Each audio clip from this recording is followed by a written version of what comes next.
EdTech Mondays Kenya is supported by the MasterCard Foundation Center for Innovative Teaching and Learning in partnership with EdTech East Africa. Across Kenya, thousands of girls drop out of schools every year due to poverty, early marriage, teenage pregnancy, and limited access to post-secondary education.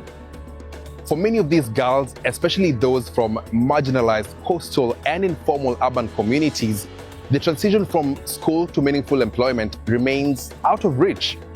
EdTech is increasingly emerging as a powerful pathway for re-engaging out-of-school girls, offering flexible, skill-based learning that connects directly to income generation and employment. On this episode of EdTech Mondays, we explore how EdTech can unlock opportunities for out-of-school girls. We spotlight Pwani Teknowgalz, a grassroots organization that has trained over 6,000 young women since 2021 in coding, data science, mobile, and web development. Thank you all for joining us on this edition. We are in the vibrant coastal city of Mombasa. My name is Ian Wafula. Here now are some key terms that you'll hear throughout this edition. The first one is out-of-school girls, which refers to girls and young women who are no longer enrolled in formal education due to economic, social, or cultural barriers. Then we have the term digital skills. This refers to the ability to code, analyze data, web and mobile development, and digital marketing that enable participation in the digital economy. Thirdly, we have digital inclusion, which is the practice of ensuring marginalized groups, especially women and girls, have access to technology, skills training, and opportunities to benefit from digital transformation. Finally, we have economic empowerment, which is the process of increasing individuals' ability to earn income, make financial decisions, and achieve independence through skills and employment. To start us off, let's speak to Ruth Kaveke, the Executive Director, Pwani Teknowgalz, to find out how they managed to train thousands of girls on digital skills and how this opportunity transformed their lives. All right, Ruth, thank you so much for making time for us. Before coming here, I read about Teknowgalz and I was quite inspired, but I'd like to hear from you exactly what led to you founding this space.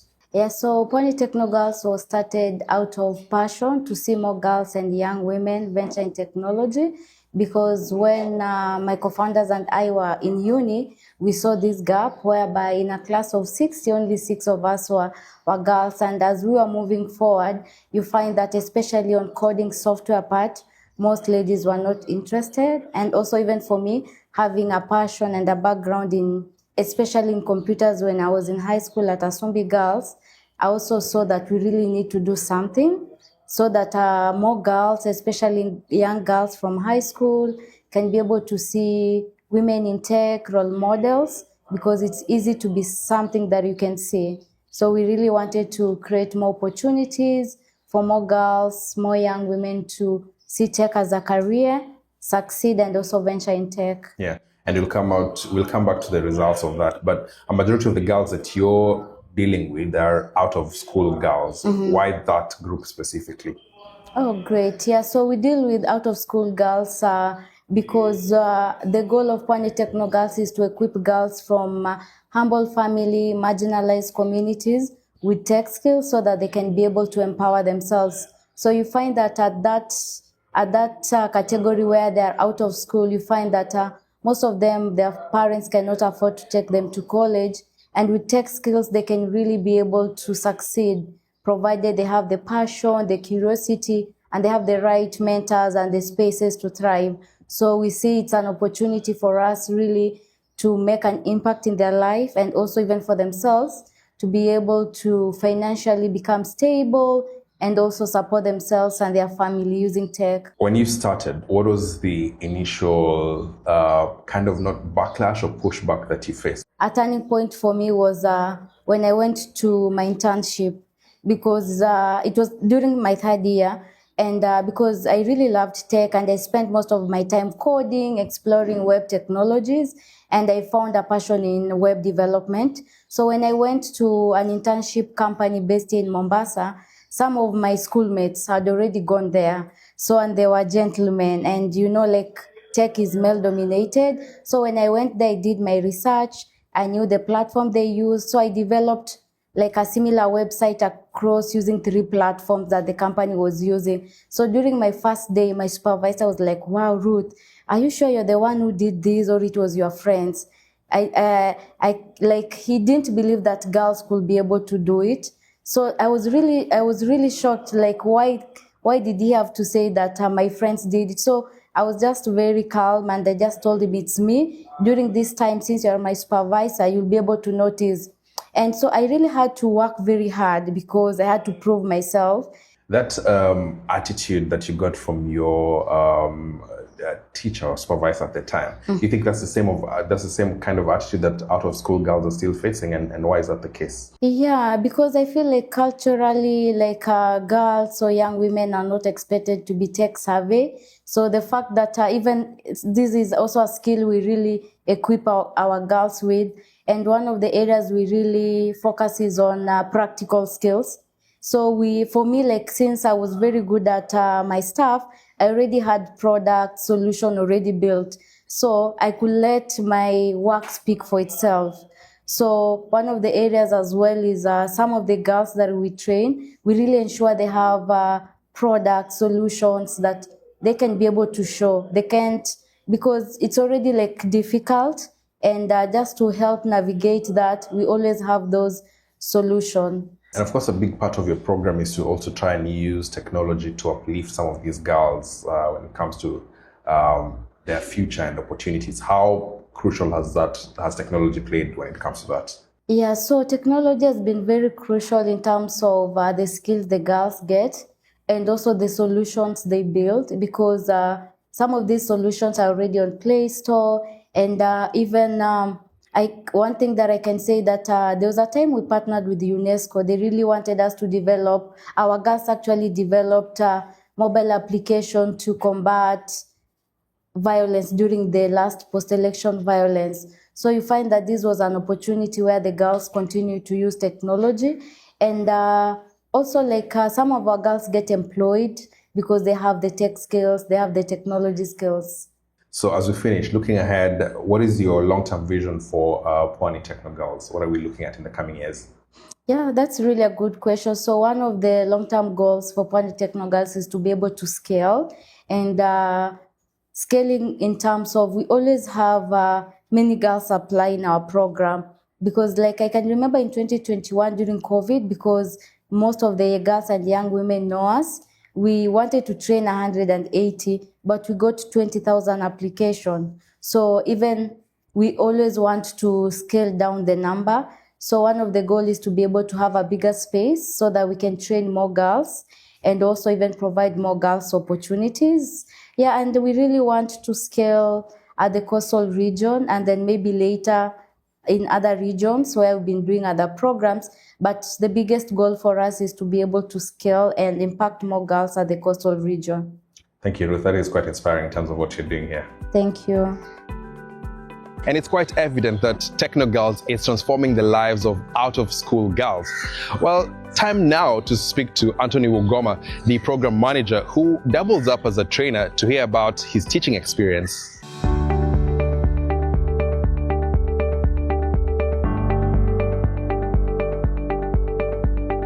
Yes, so from our last class, I was showing you guys how to work with GitHub.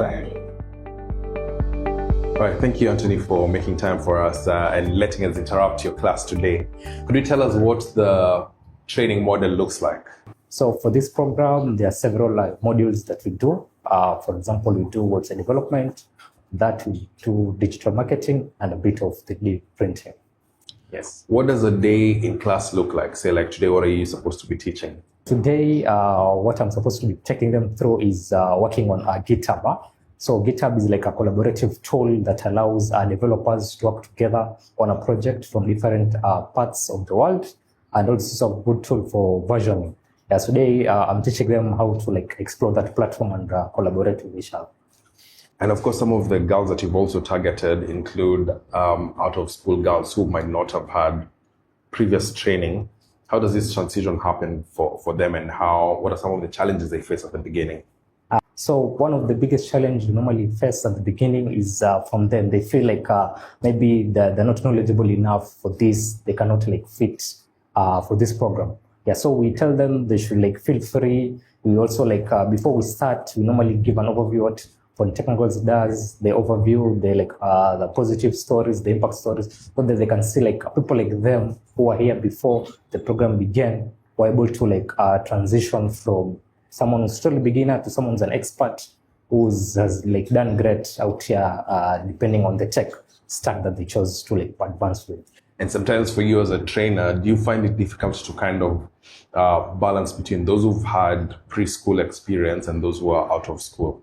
Does that come as a challenge? So it comes like a challenge, because again, applicants are various people coming different backgrounds.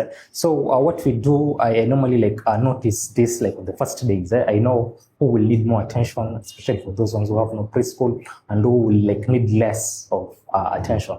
Yeah, the good thing is when we start like 0 level. Even a person already has preschool, we just sort of like do a revision of what they already know. Yeah, then at some point, if I see someone is like more advanced, is catching up quickly, I give them like more content, more than what I'll be teaching on the regular. Yes, so I even make them like become more of my assistant, like assisting the others in class. Yeah. Yes. What kind of transformation are you seeing from the beginning when they start the courses and to the end, especially when it comes to like attitude change? The transformation is very, very good because, for example, one of our participants, we can find that this is someone who just finished high school and is interested already in doing coding. So at first, they normally see this as very, very foreign things when like they see like the editor, the code, the different languages. But as they go through the program, first month, second month, they start saying how these things are just easy to do. Like, for example, deploying a website. They know like the backbone behind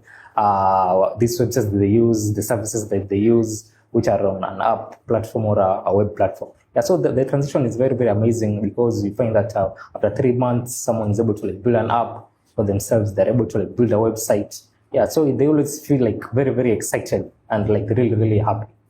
And a majority of the girls, especially those who are out of school, they come from like hardships. They're experiencing different things back at home. How then do you create a conducive environment for them to feel safe here? So what we normally do, we normally say Pwani Teknowgalz is an open space for everyone, depending, that doesn't matter where you come from.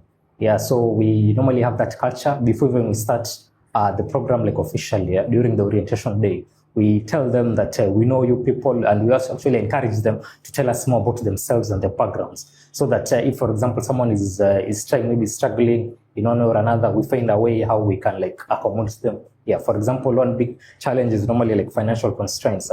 Some don't have like devices like a laptop because we need you to be having a laptop during our program. So tell them we have laptops here that they can use. Feel free at any time. Use them the whole day. They're here. Yes. Then the good thing is some of our programs, we work with partners who are able to like, sponsor us with like, wow, maybe we're able to give them some stipend at every month so they can actually like be getting money for transportation as they come here. What stands out about this model that would make you recommend it to someone else who's watching this? So the first thing about this model, number one, it's accessible. Yeah, so with the Pwani Teknowgalz, we don't charge anyone, our beneficiaries, for anything while they're here. All our programs are at a 0 costs. So that's a very, very good incentive to give for people who are enthusiastic about learning technology. Yeah, then the other thing we normally invest in is community. Yeah, because we value, we know the importance of having a community. So other than like our programs, our alumni, we get them to like go engage with other people in their own community, have them on board here. So we value our community, like really like brings people together. So this model like is good because with community, someone feels at home if they want to engage it. Then the other thing is like scaling. So how do we scale the people after going our trainings? Again, we go back to community and our partners. So our partners, some are tech companies, so they're able to like absorb some of our beneficiaries in their programs, for example, with the internship and attachment. Then also other than just jobs and gigs, we also like teach a bit of entrepreneurship, whereby we have our own alumni coming up with their own enterprises. So it ends up being scalable to them past just learning. All right, thank you very much, Anthony. Thank you too.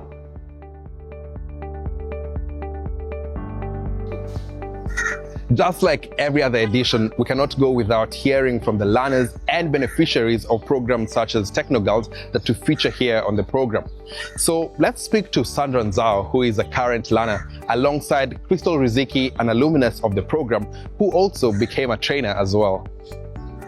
All right, Sandra and Crystal, thank you so much for making time for us. Let me start with you, Crystal. You were once a student here. That was in 2024. How was your experience? My experience was great. I got a chance to advance in my tech career. I joined here after I had taken an academic break from the campus where I studied, that's Technical University of Mombasa. And I came here to advance on my tech skills because probably I was teaching myself back then. And coming here helped me now advance more into software development. Yeah. And what motivated you to stay on, and now you're actually training other girls? Okay, my greatest motivation was helping someone attain or be in a position of where I am, because I really struggle so much to grasp the technological bit of software. Beginning that I was studying, I started by training myself. I had no laptop, I had to depend on my phone. So getting a chance now to come back and help a girl now not go through so much hassle with a safe space was really my greatest motivation to come back and give back what I had learned from Pwani Teknowgalz. What about you, Sandra? When did you join? I joined Pwani Teknowgalz this year, in January. Oh yeah, I love technology, so I came across Pwani Teknowgalz through an advert. They were advertising that they're going to start this code hack program this year. So I saw the name Pwani Teknowgalz, and the fact that it is Pwani and girls, it was the motivation. So I saw it's an opportunity for me to link up with other girls in my community where I can connect to them, learn more about technology, then widen my skills. Yeah, I've talked to a lot of people, including the founder, and you know, there's the attitude that girls are not into technology. Is this what motivated you to try and change this attitude? And have you come across that attitude as well? When I started like software development, training myself, I used to have inquiries from the men. So I totally agree. Like a lot of ladies are really afraid to come to this tech space, because personally, when I was starting, during those days when I had just me and my phone and my classmates, majority I was being trained by men. They'd come in, they'd watch my code, they'd help me debug some one or two. So if I had that a bit of a soft heart, I can say, because the level of which men teach is not they're not really very accommodating to girls, the feedback they used to give. What kind of feedback do you remember or have you had? I once built a web app, and then I showed this techie. It's a positive feedback, but it felt negative at that point. So I showed this techie, and he just asked me who is your favorite artist? I was there with Nicki Minaj, and then I was like, Nicki Minaj, does Nicki Minaj look like this? So yeah, those are the type of feedbacks they give, and I think it's a broad thing because they're just used talking to each other that way. And so being a woman in this male-dominated field, if I had that. I can say a weak heart or taken everything to heart, I would have just given up from the first step. So spaces like this where you find now feedback from fellow women that are really accommodating, they encourage more girls to be here. Yeah. So you got that kind of feedback, but I congratulate you for going on with the program. Yeah. Sandra, what about you? Can you tell us what you're studying now in terms of skills? What are you learning at the moment? I'm learning web development, so we're learning how to build our own websites. That includes building a website where it showcases everything that you do, so it's kind of like a portfolio. So that is what we are currently working on. Also, we are incorporating it into GitHub, where everything that you do, you just post it there on GitHub, so you have your project stacked all together, so people can view them, what you've done before, how you progressed, and then how you made changes into the codes that you did. And since you started the course, so in general, how has technology changed or shaped the way you see the future? What do you want for yourself? Well, Okay, I can say the first thing I have seen, or the first change that I've noticed since I joined this program is mostly in my mindset, because I can see before then there are things that I used to wish about technology and my future, and currently I find them a bit cringe. So there's a bit of a mindset shift. Yeah, what about you, Crystal? How would you say your life has changed? We can talk about from a skill set and also your personal life as well. Okay, from the skill set, right now I can say I'm a confident software developer, because I believe like if a client approaches me even for consultancy, I can be able like to come up with an immediate solution or a tech solution for them.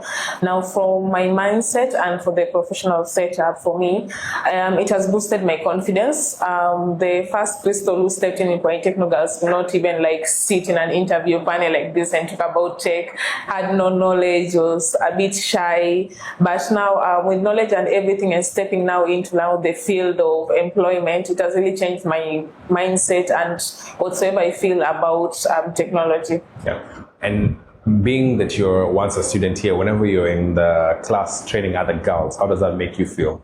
It makes me feel amazing. Like, I can see it's a teacher's kind of thing whenever like you give out knowledge and then now you see results. If I've trained like girls on website and now I see them building their own websites, or even them going as far as participating in hackathons, it really makes me feel like I'm really doing what I truly wanted to do to other girls. Yeah. And what would you tell other girls who would like to join the program? I think the one thing that I'll tell them is to just go on with whatever they think that will help them get to their dreams, because opportunities are out there for everyone, and when utilized well, they can get whatever they want. And for you, Crystal, what would you tell other girls who feel as though their current situation is locking them out of opportunities or they've been discouraged in the past? Okay, I'll urge the girls to take the negative as the positive. Because I grew much from the negative feedbacks I found. I grew much from the negativity that happened in life, like me deferring, me back here. So it doesn't mean that if something is not working out, you give up. You just take a break, pause, and then come back stronger. Okay, thank you very much, girls. I wish you all the best. Thank you. Many out-of-school girls not only risk being left out of digital opportunities, but also face stigma and misconceptions about their potential when it comes to education and technology. Here now are some of them. The first one is that girls who drop out of school cannot succeed in tech careers. With the right training and support, out-of-school girls can acquire high-demand digital skills and thrive as developers, analysts, and entrepreneurs. Another misconception is that coding and technology are too complex for beginners with no formal education. Skill-based practical training models allow learners to start from zero and progress through hands-on learning, peer support, and mentorship. The third one is that EdTech only works for learners with laptops and stable internet. Community-based models using donated computers, shared resources, and blended learning make tech education accessible even in low-resource settings. Another misconception is that training girls in tech does not lead to real jobs. Pwani Teknowgalz, through their training programs, have produced graduates who have built over 250 web and mobile projects and even transitioned into freelance work, employment, and entrepreneurship. The final misconception is that investing in girls' digital skills has limited social impact. When young women gain economic independence, the ripple effects include reduced dependency, improved household outcomes, and community development. Before we go, if you're wondering how to become a part of Pwani Teknowgalz and earn some digital skills, here is Miss Ruth Kaveke once again. So in case someone is watching this at home, how can out-of-school girls access Pwani Teknowgalz programs? So how out-of-school girls can be able to access our programs is through social media. We are on all social media platforms, and we always share our call for application openly. And yeah, they can access it through social media. We always call for application. They can always apply. Even for the girls who are not in Mombasa, we always have webinars, trainings that are always virtual. They can always be able to join. But I will advise the first point should be them following our social media, Pwani Teknowgalz throughout. They can be able to get all the information. What advice would you give to young girls out there who think that tech is not for them? One advice I can tell them that looking back even for me in my journey is that you can be able to do tech. And one of the areas that tech is not hard, it's just about interest. Once you already have interest, it becomes very easy for you to learn.